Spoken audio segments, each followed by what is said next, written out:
Good afternoon. My name is Alena Shautsova. I'm an immigration attorney from Brooklyn, New York. In today's Legally Speaking seminar, I would like to talk to you about RFEs. Why did you receive an RFE and how it's going to affect your immigration case? RFEs are requests for more evidence. They're actually very common if you're applying for various types of immigration benefits.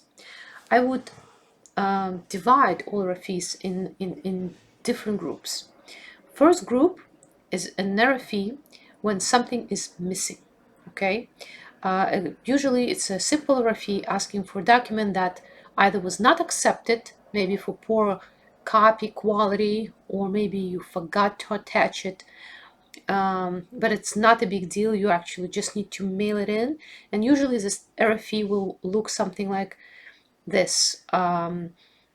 We're processing your case. On such and such date you submitted your petition.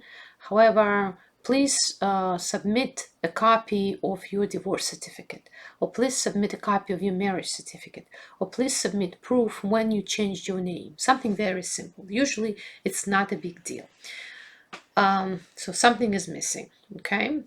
RFEs that are sent when the government is challenging if you met your burden of proof.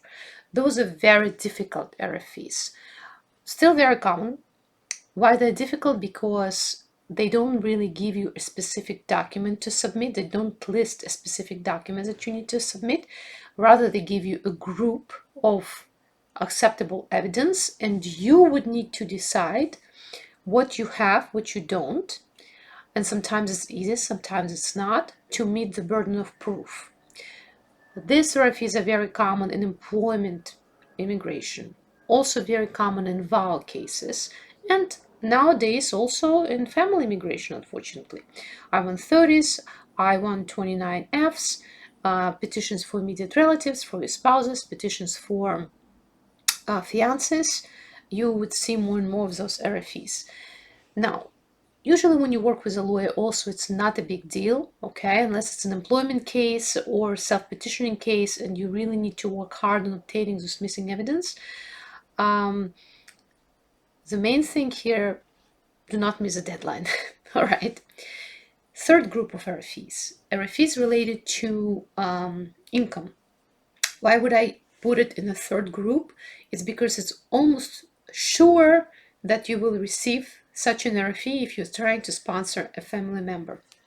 Request for more evidence stating that your income did not meet the minimum requirements, even though it did. Why do we receive them? We do not know.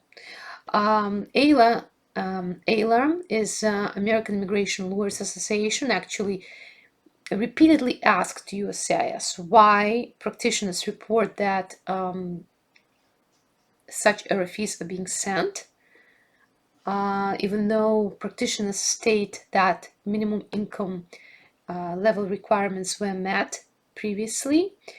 And all USCIS states back, they're basically saying that if we sent an RFE, it means there is a basis for it. So they just do not answer the question why they keep sending RFEs that very often should not be sent. And the last fourth group of RFEs is an RFE that you receive after your interview. Basically, during the interview, an officer determined that something is missing, and the officer states, well, I'm going to print an RFE, and you're going to come back on such and such date with a missing document. So I would say these are the four major groups of RFEs that one would encounter during the immigration process. What is the impact of an RFE? Well, an RFE is not a denial. It does technically stops the time during which USCIS is supposed to adjudicate your case until you respond to the RFE, until you mail and USCIS receives the documents that you're mailing responsive to the RFE. That's why I believe at times some unwarranted RFEs are sent just to slow down those processing times. I may be wrong, but this is my suspicion, okay? Because very often it seems that you did submit a document that you're being asked again to submit.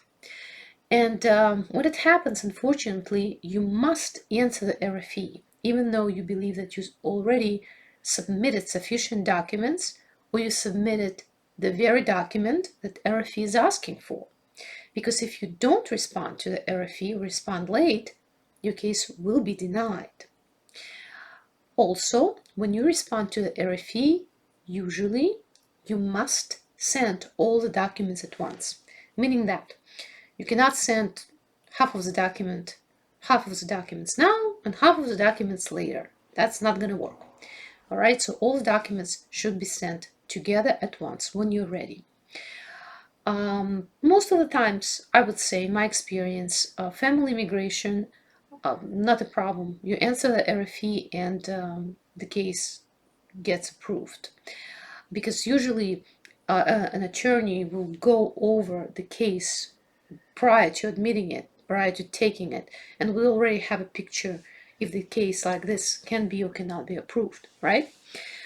It's difficult in employment cases. Employment cases can be very complex, very difficult.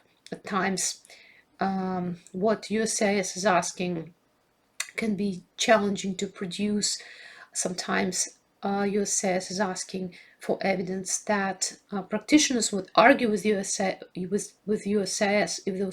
if that evidence should be requested, and instead the evidence that already was produced should be used. So that's a more complex question and complex area.